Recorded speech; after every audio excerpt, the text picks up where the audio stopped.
Sangeeta Devi from GK Jain School, Rayapuram. In the last session, we have completed doing sums on the income and expenditure. We are going to learn today difference between the receipts and payments and income and expenditure in the Unit 2 accounts of not-for-profit organization. We are going with that because it is a very biggest chapter. We are going to move on to the difference between the first we have done one problem on receipts and payment, and then another method we have done as income and expenditure. I have told you 3 sections will be there in this chapter. First thing with receipts and payment, we have meaning, sums, and we have done. Same way for the income and expenditure also. Now we are going to learn what is this difference we have in between these two accounts. We have a basis for each thing. First one is a purpose. Purpose is a cash. Another one is a surplus or deficit. Why we are using this receipts and payment account? To find out whether it is a cash receipts or a cash payment. To know that only we are using this receipts and payment account. While we go for the income and expenditure account. For what purpose we are doing this income and expenditure? To know whether we have an excess of amount of surplus or a deficit amount. We don't have a excess of money. So that if we want to find whether we have a surplus or a deficit of income, we are finding out this income and expenditure account. So that is the purpose wise the difference. Next we have is the nature. Nature is that real account in receipts and payment account, nominal account in income and expenditure account. Real account, why we are telling it as a real account? It will have all the cash receipts and cash payments of the, whether it is a capital or a revenue, it will include both. So it is a real account in nature. While we go for this nominal account. Nominal account is nothing, it is just like the profit and loss account.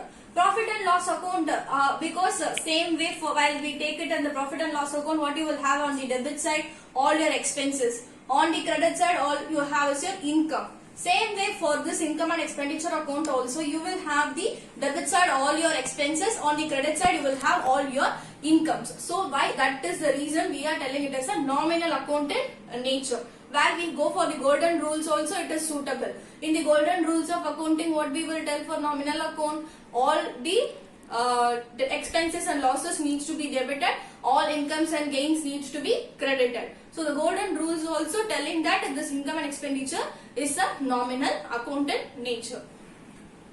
The next difference is basis of accounting. See, what is the basis of accounting? It is following. If we see for the receipts and payment account, it just follow the cash. While you go for the income and expenditure, it is accrual system of accounting. Why this is cash system of accounting and this is accrual system of accounting is that in the cash system it will take only the cash items. In the cash system of accounting it will take only the cash item. It will not take the non-cash items. So it is a cash system of accounting.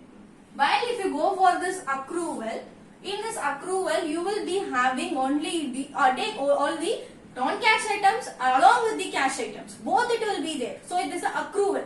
It combines both the cash and non-cash. Cash items, everyone knows salary, rent, we have many cash items. If we go for the non-cash items like depreciation or it will be having bad debts, outstanding wages. So many examples is there for the non-cash items also. So it is having the both cash and non-cash. So it is an accrual, and if you go for this receipts and payment account, it will be having only the cash items. So that is the major difference between while we go for the basis of accounting. Now we move on to the fourth point. Opening and closing balances. In the receipts and payment account, on your debit side, see the receipts and payment account, receipt, payment. On your debit side, it is a debit side, it is a credit side. On your debit side, you will have your opening balance of, what you will have, cash and bank. And in the same way for here also you will have the opening balance of bank OD. You will have. So you will have two things opening. On both the sides it will appear simultaneously. One is a cash and bank. If it is there balance, you will take it here. And bank OD you will take it on your credit side. So opening balance is there. Same way while you go for the closing, it is just opposite will appear. Closing balance, cash, bank, and if you go for this closing balance, bank OD. Bank OD is overdraft. So it is having both opening, closing on the receipts and payment account. If you go for the income and expenditure account, you will not have any single thing also. You will not have a opening, neither cash opening or bank opening, and same way for the bank OD also. In the closing also you will not have. So only thing is that in the receipts and payment account only you will have both opening and closing balance. That is the another difference between this. Next we move on to the fifth point, nature of items. Nature of items is that irrespective of it, whether it is a revenue item or it is a capital item, both you will take it in the receipts and payment account. But if you go for the income and expenditure account, you will take only the revenue items. Whichever falls under the revenue, it may be of revenue income or revenue expense. It does not bother. But only you will take only the revenue items. Here, revenue capital items which is going to be appear in the balance sheet also, you will have it in the receipts and payment account. That is the another difference between the receipts and payment account with the income and expenditure account. Next, the last difference we have is a period. Irrespective of all those period, it is maybe a previous year, current year, subsequent year. 3 years you will take it for the calculations in the receipts and payment account. But if you go for the income and expenditure account, you will take only the current year. You will not take the previous year or subsequent year. Only the current year alone will be taken. Information which is given for the current year alone will be taken for the income and expenditure.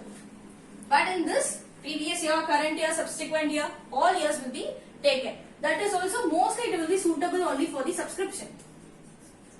For the others and all you will not have this previous year, current year, subsequent year and all. But in the subscription you will have this 3. That is the reason in the receipts and payment account we have this all period. In the income and expenditure account you will be having only the current year.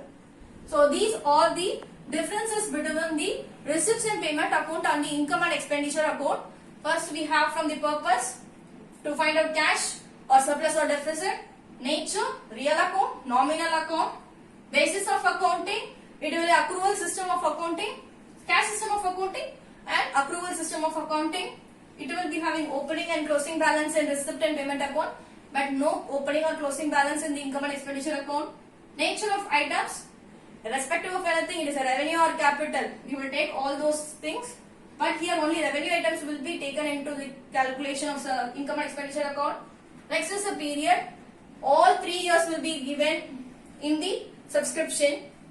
Subscription is example. This is just an example, but in this only you will have all those 3 periods. So all 3 periods will be there in the receipts and payment. But here in income and expenditure account you will take only the current year. Next we are going to see is the treatment in the revenue receipts. What are the steps is there, we will see one by one. Now we will learn the treatment of subscription, because the treatment of revenue receipts we have on as the major one, subscription, because it will have 3 years, current year, previous year, subsequent year. So we all have a major confusion here only, so that they have a separate format and for the income and expenditure, and as well as what are the things that will appear on the balance sheet. First thing we want to know 3 meanings, then only we can proceed with this sum. First one, outstanding. What is this outstanding meaning you want to know? Subscription meaning I have given you in the before class itself. Next we are going to learn as the received in advance, and then subsequent year. Because everyone knows the meaning of the previous year, current year, but subsequent year is 3 meanings we will learn, and then we will proceed with this format. First one, outstanding. What is this meaning of outstanding? Which needs to be paid. If example, as an employee, for him I need to pay 10,000. Still now I had not paid them 10,000 rupees. Then it is yet to be paid. It is going to be paid either today or tomorrow or in the year end. It can be of any date. But it is going to be paid to them. It yet to be paid. That we call it as an outstanding, which needs to be paid. Received in advance. Received in advance is that for the future transactions or anything, we are receiving the amount in advance. So that is the received in advance. In the meaning, the word itself you will have received in advance. Before the transactions happening, we are getting the amount in earlier. So received in advance. Next one, subsequent year. That is upcoming year, which is going to be the next year. Current year, if you have, the next year we will tell it as a subsequent year. Because here you will use this subsequent year only. So you should know these three things, then only the format which will be easier. Now we move on to the format of the income and expenditure account. First one, the subscription. There here we will have a 3 subscriptions. Let me give you example. 2015 to 16, 16 to 17, 17 to 18. So that 3 years you will be given. Only if it is the current year is 16-17, then this year subscription alone you should take. Whatever the subscription amount is given in this current year alone, you will take it here. That is the first step. You should not take the previous year or a subsequent year. Only the current year subscription received, you should take it in the credit side. Income and expenditure, credit side. On the income side, you should take it. Next we have subscription for previous year. Previous year subscription, you should not take it because in the questions you will have subscription received here.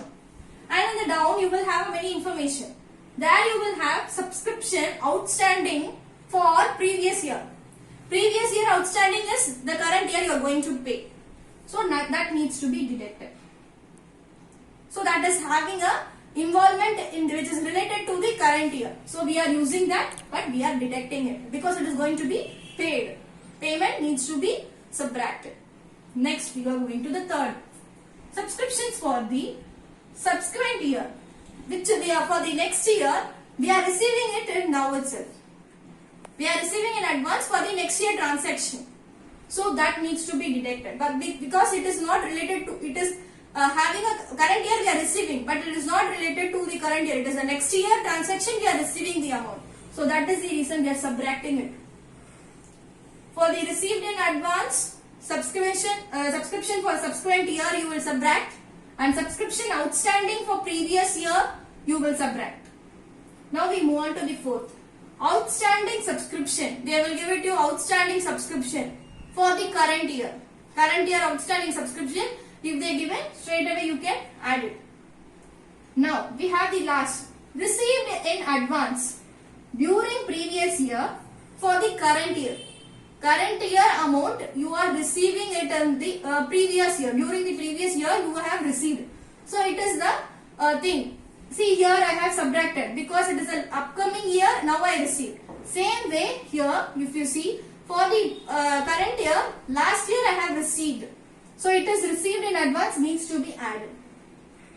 From the beginning amount how you will do it is from the subscription received for the current year, you will subtract the subscription outstanding for previous year, you will get an amount.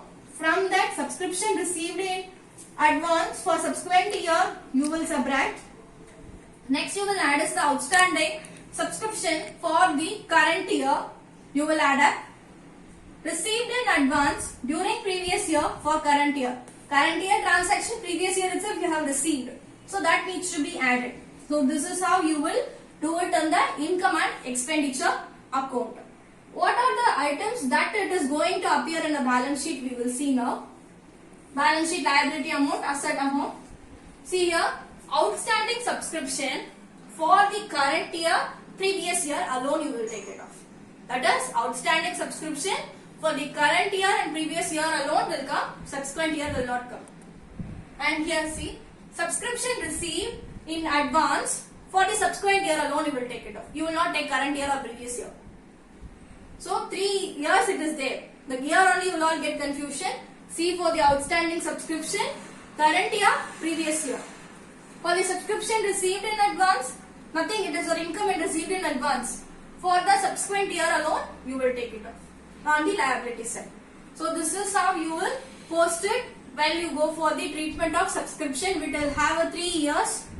So 3 years sums if it is given, you should do it on this day only for your calculations of income and expenditure account and the balance sheet.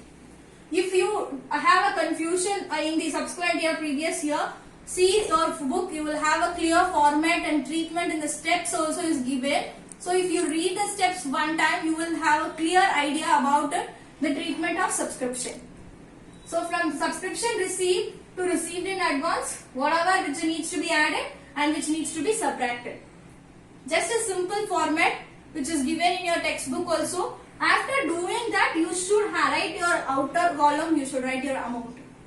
Because you will have other transaction also. Not only the subscription will come in your income. You have other transaction we have done on a sums also, where you will have the rent received, the donation received, admission fees received. Like that you will have other transaction also.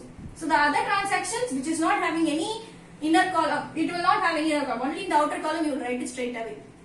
So that is the treatment of the subscriptions in the income and expenditure account and the balance sheet. Where we have a many sums, like 4 or 5 sums is there in the treatment of subscription. That we will do it in the next class. Thanks for watching.